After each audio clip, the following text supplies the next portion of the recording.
Broadcasting from the business capital of the world, this is the Podcast Business News Network.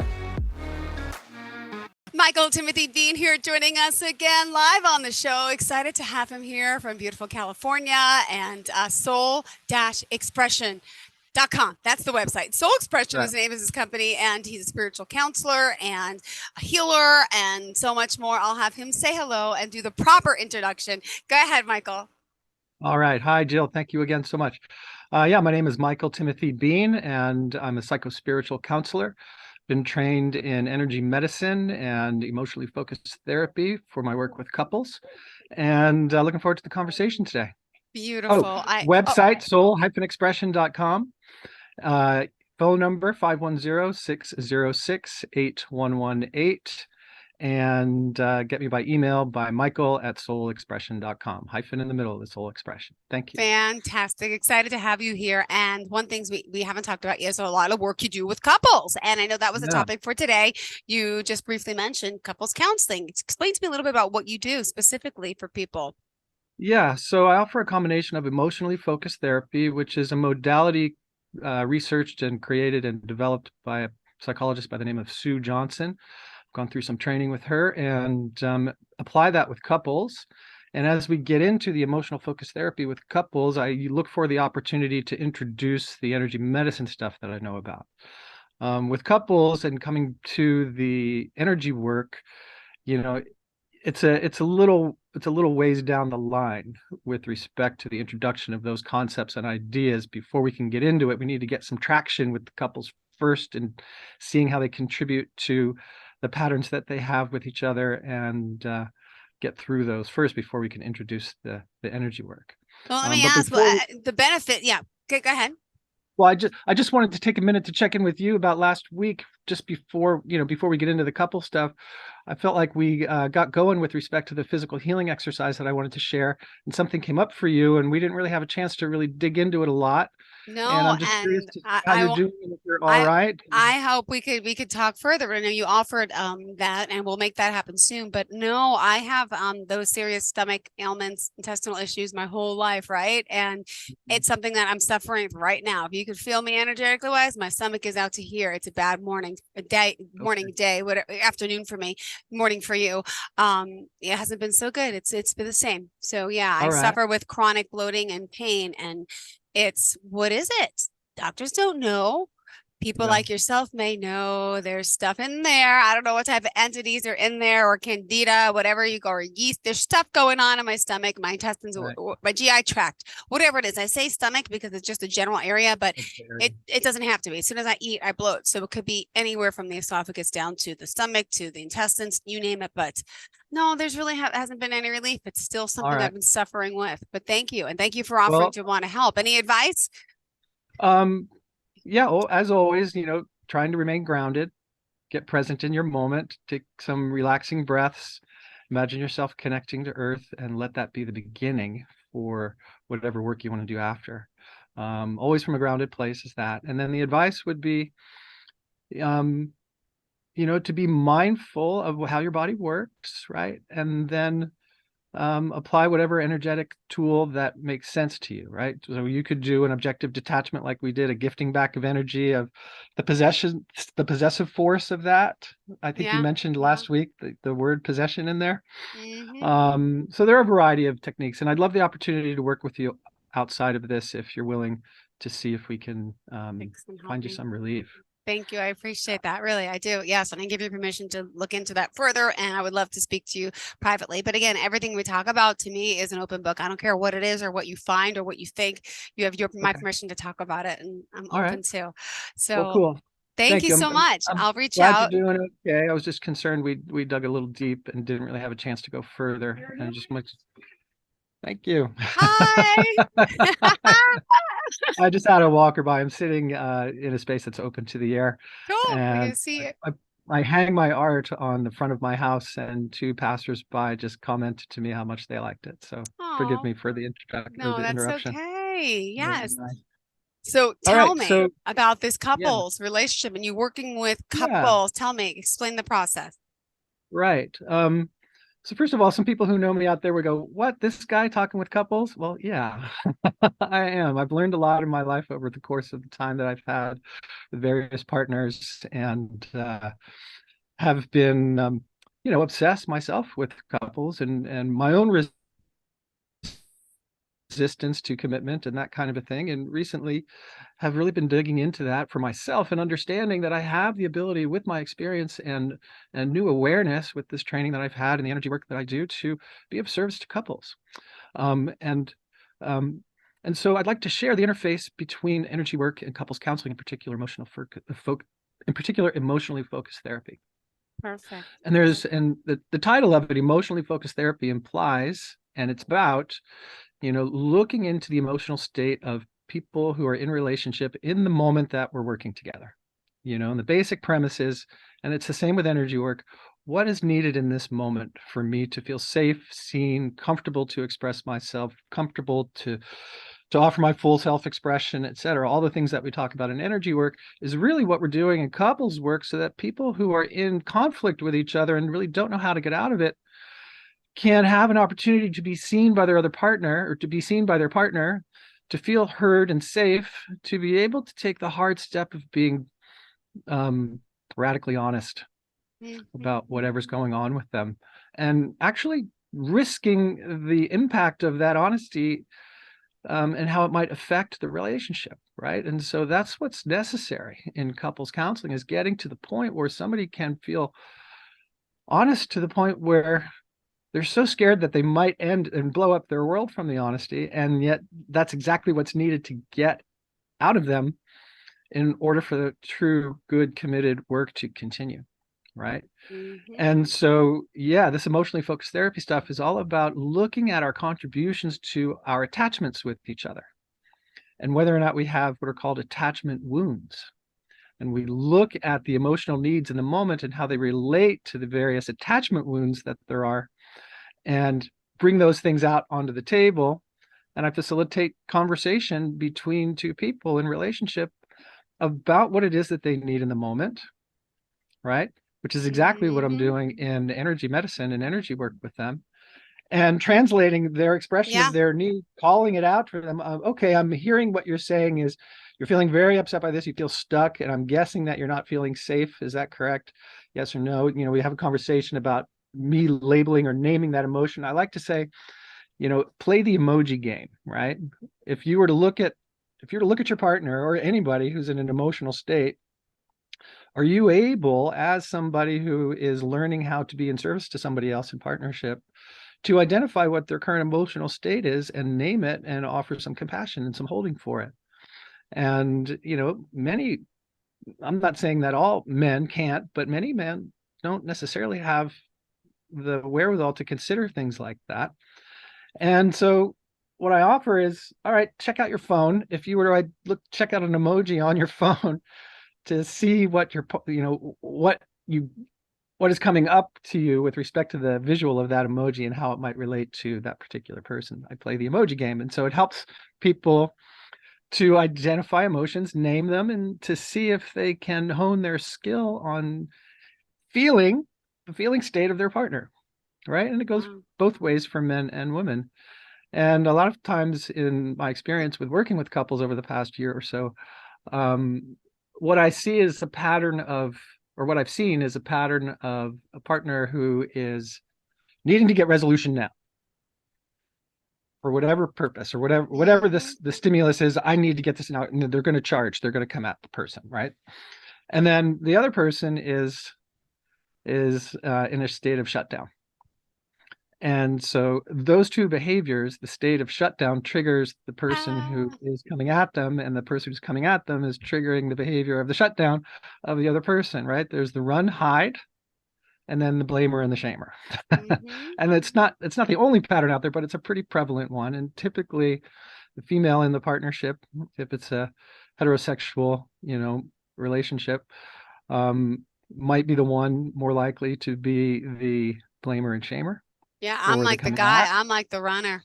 That's me. And the other side of it is, the other partner will shut down and close off and need some time. Yeah. And And in those moments, and I'm going to come back to this idea of energy work again, in those moments when the person, those people fall into those roles, they're completely unavailable to each other. They're unavailable to each other. And the ability to see their unavailability is hard. It's almost not there.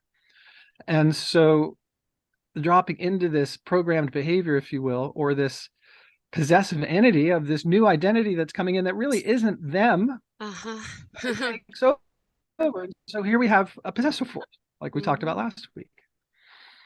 And the idea with possessions, in relating to couples counseling, is when you can name what's happening with you. Oh, I'm experiencing this shut down thing. I know I'm shut down. I'm got to protect myself. I'm going to put on my tortoise shell, and that's it. I'm nothing more can happen. Are we there? You're frozen. I hear you, but your picture's frozen. And now I don't hear you. Okay. Excuse me. You were frozen. Okay. Uh-oh. All right. Sorry, a little technical glitch here. I'm sorry. It's your energy. We're good still? Yes. Yeah, I'm freezing out the computer. So what was I talking about? Sorry about that. So these patterns, these possessive forces. And so one of the things that I've discovered in working with couples is that we can treat that dropping into that flooded state, right, where you don't have the ability to work with skills, you don't have the ability to do really anything. It's now not the time. Oh, I see you're in a flooded state. You're coming at your partner. You're shutting down. Let's talk about a skill to practice. Doesn't happen. Oh. So instead, I've been breaking up. coaching my clients on looking at the things that come up and see if they can identify a body sensation that occurs right before, and then name it and use it as a precursor to their, or as a knowledge, like that is the precursor to them checking out, right? And when they check out, they're gone. We got to wait. We got to give some time. We got to let that happen. We got to relax. We got to ground. We get present, back to the moment. And then we can talk about what happened there in that moment. So this EFT is all about in the moment work with a couple, their emotions and asking what it is that they need in that moment, and facilitate, or one person in the couple asking the other, what is it that you need in this moment? And hopefully they're self-aware enough to know. Yeah, but you're if they breaking don't, up. and if they're not, then we guess. Okay. The example for the other person to do the same in the future. Maybe play the emoji game and see what we get, and see what comes up with the person who is, the couple being asked that question about what they need. But what I'm getting at is when we drop into that spot of being, out of body, dissociated, not present, totally agitated, unable to connect at all, defensive, offensive, all of those things, it's a possession. Yeah. And if one can get attuned to the process that their body goes through prior to that possessive force coming in, they can name it and give it a separate identity, if you will. Give it a part of them that's a possessive, make it a part of them that's a possessive force. And it's been working really well in my practice, right? And so, for example, I don't want to use the actual names that this couple that I've been working with has, but let's call it, Samantha is the person who comes out, where my female client in this couple, Samantha is filled with action, she's filled with immediate judgment and can,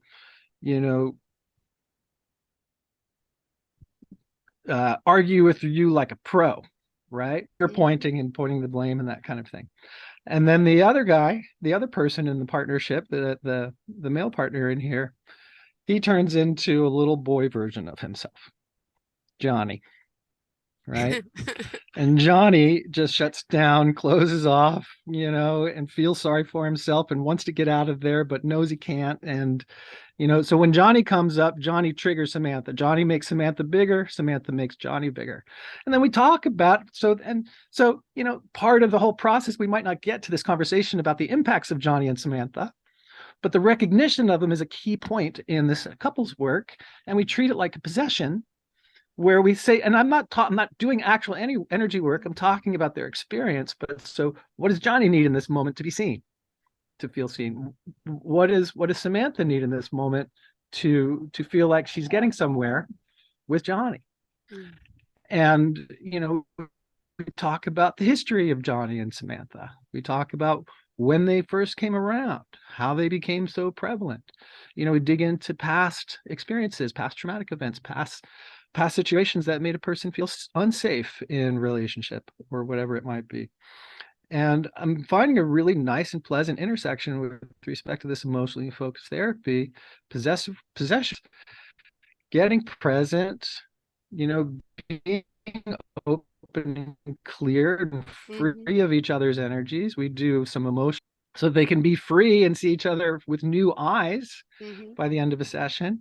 And it's all done not using the energy speak, right? It's done using regular language, conventional language that's more in alignment with people's everyday experience, as opposed to what could be perceived as woo-woo nutty and energy work, right? Yeah. And then slowly introduce those other ideas as they get to learn about Johnny and Samantha and their impacts, right? And so we do some possession work and get rid of Johnny and Samantha. And then slowly over time, in continuing sessions, we learn about the needs of Johnny and Samantha and how we can reintegrate them. When is Samantha appropriate to show up? When is Johnny appropriate to show up? And I find it to be a really useful set of tools and really powerful with respect to couples therapy, because now they know that Johnny and Samantha, while part of themselves, they can have more control over them by naming them, identifying the place where they're disrupted in their bodies as a signal when they're going to arrive. When I was going through some counseling myself, my counselor shared that sensation in the body could be called signal anxiety. And it's that signal anxiety that's the provider of the information that something is going on with you and that some transformation might be changing that could take you out of the present time moment. And I turn that into signal affirmation. Anxiety is kind of a negative connotation for me. And for me, that signal anxiety is an opportunity to do the opposite that I would normally do and sink into that triggered place or that flooded place, and see it instead as an opportunity, a signal affirmation. Oh, here's my signal about turning into Johnny or turning into Samantha. And I'm going to transform that into, what would Michael do here? Yeah. Thinking about myself and, putting myself in that situation and bringing myself back in, as the remind. So I have the trigger signal in my belly. It happens right in my solar plexus. I know that triggered version of me is about to arise, and I can choose. Then I have that moment of choice before it takes hold to do something different. And so it's really interesting to me how my experience with the energy medicine work is really being effective with respect to the couples that I've been working with. In particular, like I was saying, related to noticing when a person is about to repeat that pattern, right? And of course, it takes a lot of time. People are stuck in their ways and their ways of relating. They're committed to getting help, but still it takes a bit of time. It's not something that happens immediately, couples counseling by any means, especially when there's trust issues that need to be rebuilt and safety to be considered and to be reaffirmed and that kind of thing, and the various needs. And so, when you're working with couples now, do you prefer that they're together in a space while they're Zooming with you, right? This is virtual, or are they separate? How does it work? Do you need to talk to them? Yeah, and the standards of EFT, we do a couple of sessions together. The first one's typically get to know, hear the story, let them talk, try and get a handle on what's happening, and then maybe do a little bit of work about identifying triggers and that kind of thing. And then subsequent sessions would be digging in a little bit deeper, seeing how they behave with each other.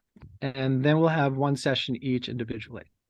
And Okay. usually it's in the individual sessions where I can be more explicit with the energy work, or offer an opportunity to have guided meditation, to do an objective detachment from the partner, to have them feel like to have them get the sense of what it's like to be autonomous within the relationship in a metaphorical way, and to offer the opportunity for them to think about something that they're grateful for with their partner, and shift the narrative away from harm done to, yes, harm's been done, and that's why we're here.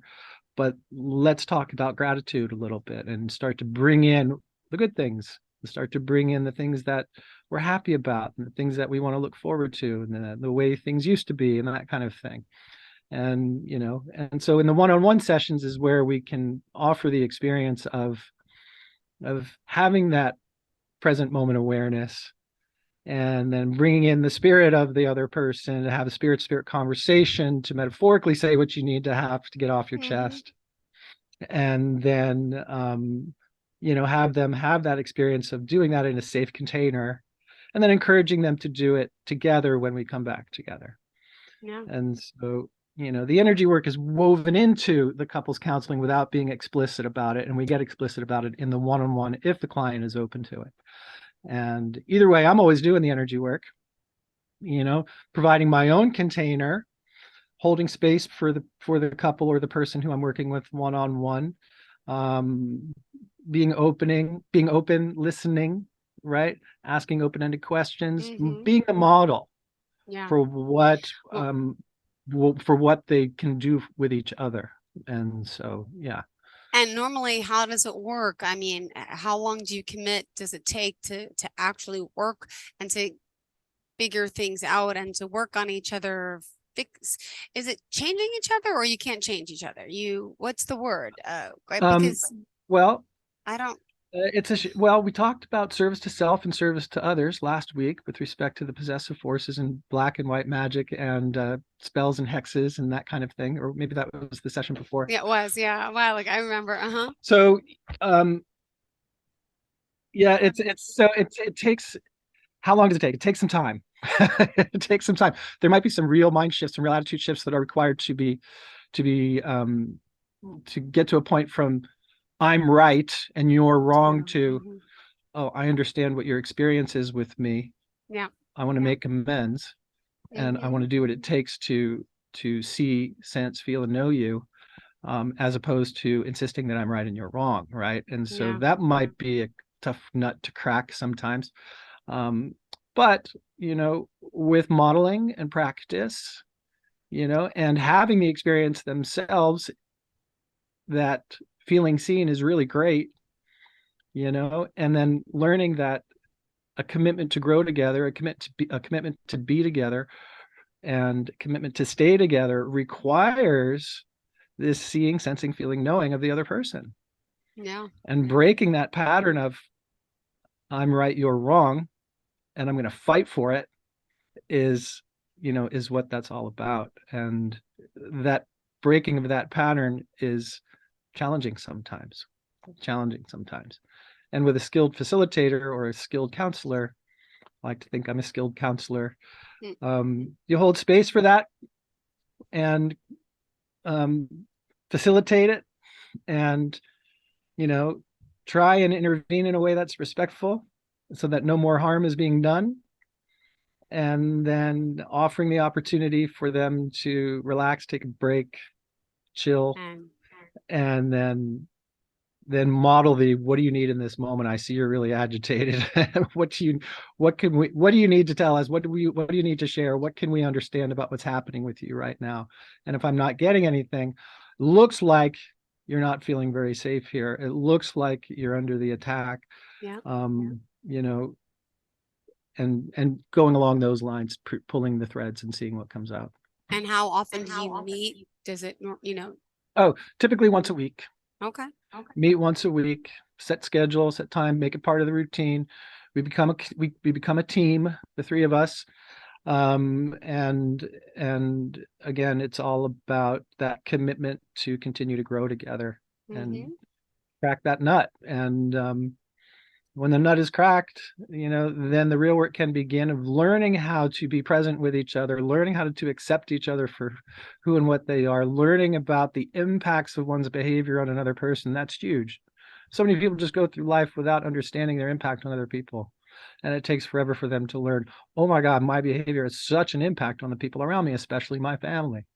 And that impact can be great and it could be terrible. And you got to ask, how am I impacting you? What's going on here?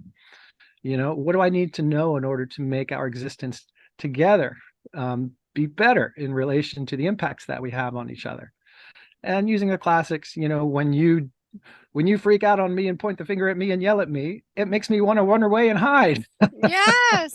Oh Right? my goodness. And then from there, then clear boundaries can be developed, and talk about the impacts of the boundaries. When boundaries are developed, people who are accustomed to the way it used to be resist the new boundary and come on harder. Yeah. Right. And that often happens with spiritual awakening and energy work, right?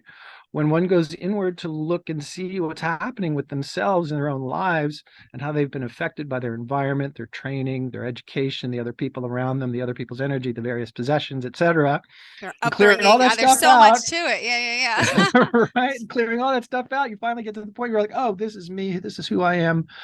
Oh my gosh. Now I can choose what's best for me, as opposed to just, being a robotic automaton going through life, expressing through various inputs that are not mine. What's me and what's not me. You shed the what's not you, and then begin to develop the what's you. And in that developing of the more of what's you, the people who are accustomed to the old you react in a way that wants to bring back the old you.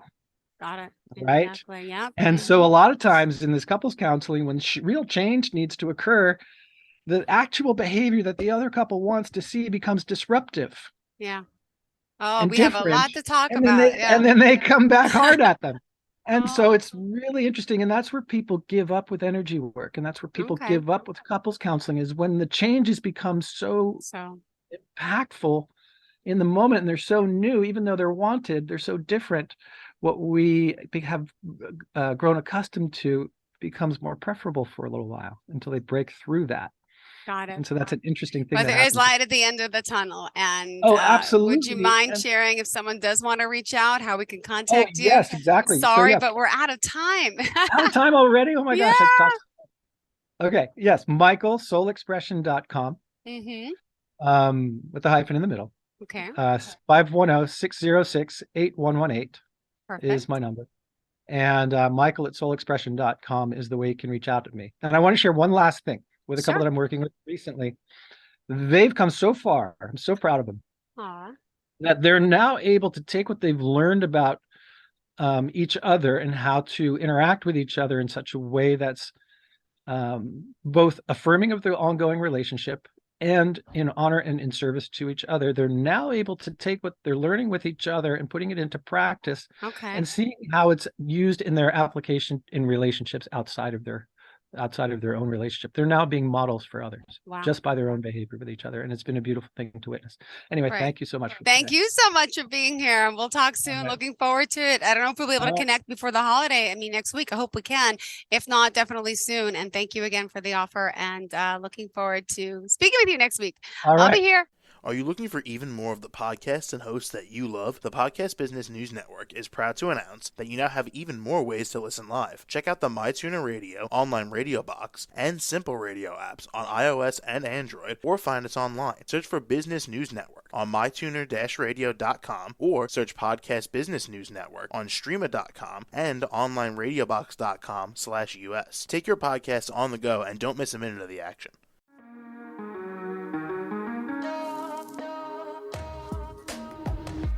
Broadcasting from the business capital of the world, this is the Podcast Business News Network. For nearly 2,000 severely injured veterans, everyday life has become filled with barriers. day-to-day simple tasks can become pretty daunting. I have to carry my chair up 2 flights of steps or have somebody do it for me. What scares me the most is just the falling. When I'm struggling with my house, I think, to have that one great barrier just knocked down, it's crucial.